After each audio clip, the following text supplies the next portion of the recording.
Saints Row, a series that has gone through a lot of changes over the years. From a bland GTA clone to a wacky but entertaining and sometimes quite serious and brutal sequel, a over-the-top and really crazy third one that offered zombies and Starship Trooper-esque special forces, which led to an even crazier part that brought us into space and had us fight aliens. It even included references and homages to It Lives, which I have already reviewed on this channel, so you can check it out if you like. They even added a standalone add-on with Get Out of Hell, which already showed some of the cracks in the Saints' facade.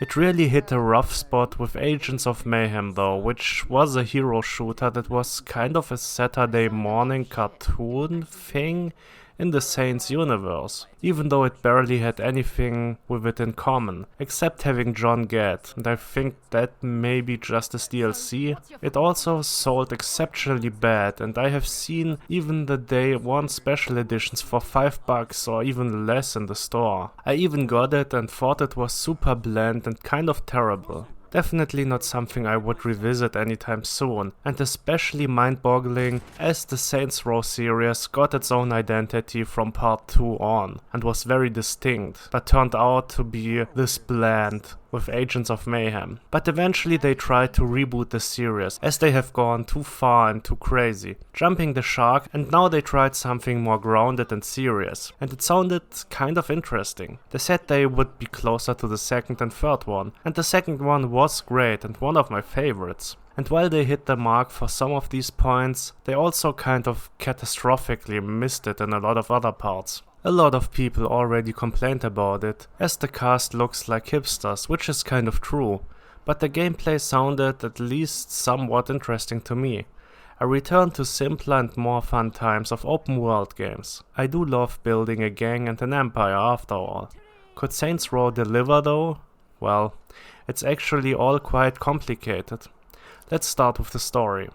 It starts in medias res. The Saints have taken over the city of Santo Ileso and are partying when suddenly when the boss of the gang is knocked out and left for dead. Now we learn how the Saints started in this universe. We create the boss to our liking, even though I didn't like it as much as in the older games, but I guess it's okay. I really didn't like the voices all that much though. I usually just created a British guy with a bit of a beard in the old games and just made his beard longer and gave him more muscles from game to game. This time I chose a lady and gave her a British accent. She looked more like the lady on the cover, and I have to say something weird went on as the game progressed. Not sure if it was a bug, but her face just became more and more cartoonishly angry and almost kind of disturbing, to be honest.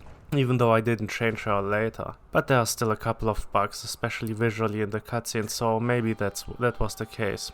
I then finally started the game, and it begins with the new job for the future boss. She is taking part in a raid for Marshall, a PMC and security firm, and she has to get the Noali, a dangerous criminal, and unfortunately we soon lose the job, as several gangs steal an important artifact that we should have protected.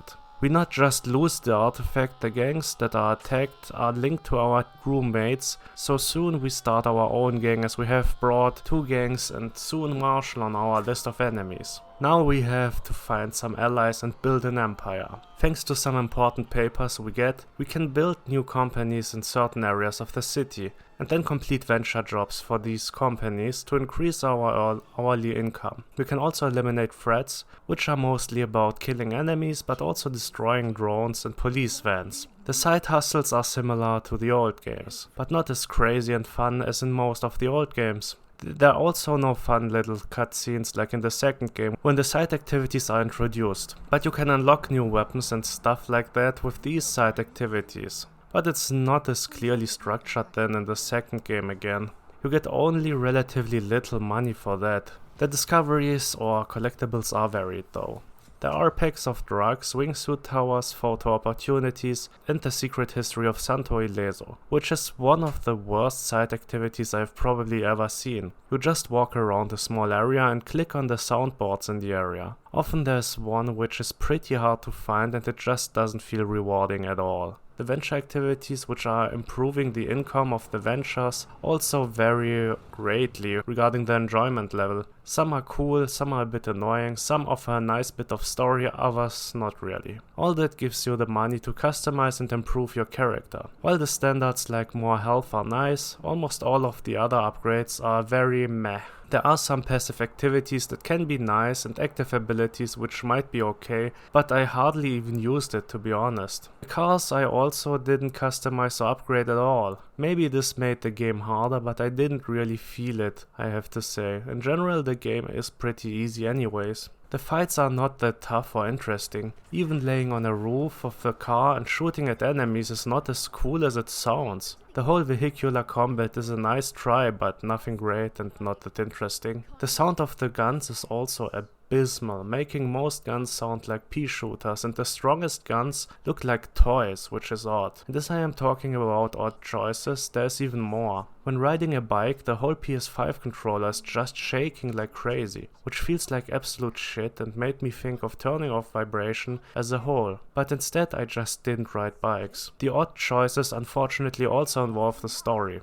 There are some nice ideas actually. I know people were already turned off by those guys looking like hipsters, which they kind of are, definitely at least the boys, but I wanted to see for myself and check it out. That the devs were mentioning that they would like to go back to the tone of the second game intrigued me, as it is my favorite one and peaked in many areas of the franchise. But having played it, I don't know what they were thinking, and whoever decided to give Kevin no shirt should be punched in the face. But I have also to say, if there ever was a Kevin, this guy definitely is one. The game tries to offer some relatable moments, some work, others don't, but the promised serious moments are almost nowhere to be found. A huge chunk of the story feels like filler, and even killing gang leaders feels oddly unrewarding, which is also mentioned by other characters. Which doesn't make it better though. Only the last 2 or 3 main missions are more serious and try to finally offer an actual villain, but it's too little too late and honestly just a bit too stupid, and not in the way that earlier entries were.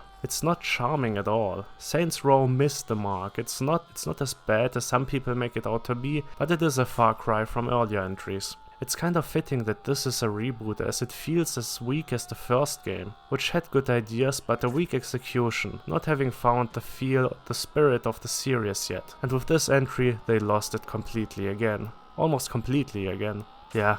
This last entry feels like it lost its spirit. There's still some heart, but it just can't get through the mediocrity and randomness, the lack of consequences in the story and your actions. At the end, it's just a bunch of annoying friends hanging around, making a bit of a criminal empire on the side and drink beers on top of a skyscraper. I hope that this would bring back the better parts of older open world game design and an interesting fun story. But it's just a rather safe and bland overhaul for a game series that used to be a copy and then found its own unique style, having lost that style again. The DLCs at least show some of that style again to a certain extent, feeling like they could have been taken out of the third game and have some silly fun ideas, like a Mad Max Game of Thrones like LARP and a heist that involves the star of a Fast and Furious like franchise. But as I thought about better days, I also stumbled into a room with a cardboard cutout of the villain of the third game and Professor Genki.